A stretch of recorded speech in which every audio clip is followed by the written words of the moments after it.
What's something people don't know about reviving a dead MacBook Pro? Resetting the SMC might just be the trick. If your MacBook Pro won't turn on, resetting the System Management Controller, or SMC, could help. Here's how to do it.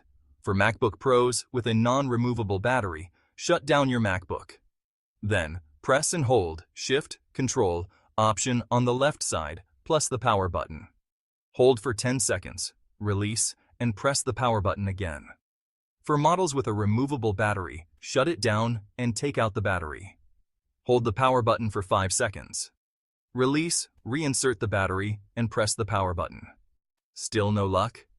Check your power source, unplug accessories, try a safe boot by holding Shift while powering on, or reset the NVRAM by holding Option plus Command plus P plus R at startup.